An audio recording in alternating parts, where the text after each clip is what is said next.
For over a century, the Midland Town Hall has stood proud.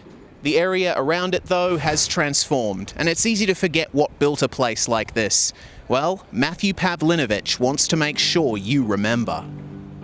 My passion for Midland started back in primary school. Back in the 90s growing up, I watched the WA Government Railway workshops here close in 1994.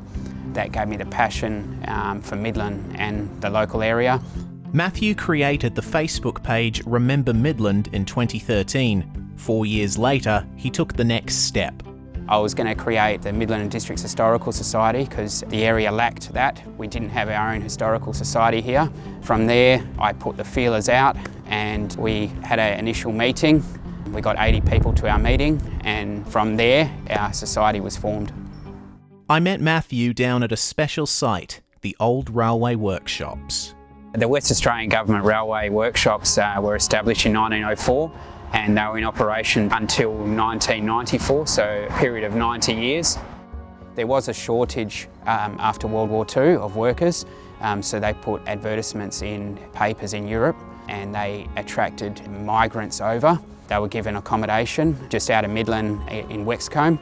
So Wexcombe gave them the opportunity. They could live on cheap accommodation from the government while they saved up to get married and to build a proper home.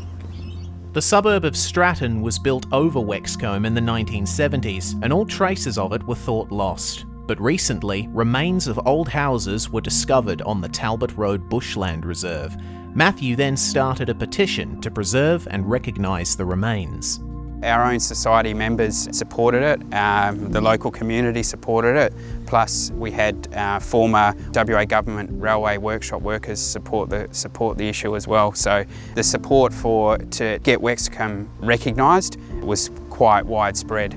The petition was a great success, gaining more than 460 signatures. We'll be working with Parks and Wildlife into the future, and over the next few years the Society hopes to interpret the site with signage and with an information board, and that will tell the story of Wexcombe and the role it played in our local history. Back down in Midland, I met the Society's Deputy Chairman, Dr. Bruce Baskerville. A career historian, he's been involved in local historical societies around WA since his teens. We met under this grand old oak tree at the site of the old Midland Junction train station, and Bruce was keen to talk of the tree's significance. So, we're standing here under the oak tree. The oak tree is part of another landscape that you can see around here. It was planted here just after the station opened, and it's the major surviving remnant from the station that was here. All the passengers on the train coming down from the country knew when they were getting to Midland Station because they could see the oak tree. There's change coming here too. As part of Perth's public transport upgrades, a brand new Midland station will be built on this site. It's really important to understand that it's a part of a bigger historic townscape. Whatever happens with the railway station project here, one of the outcomes from that should be to bring life back into old Midland, into the heart of Midland. It's a beautiful historic precinct that is ignored and people don't see very much of. They drive past in the car very quickly.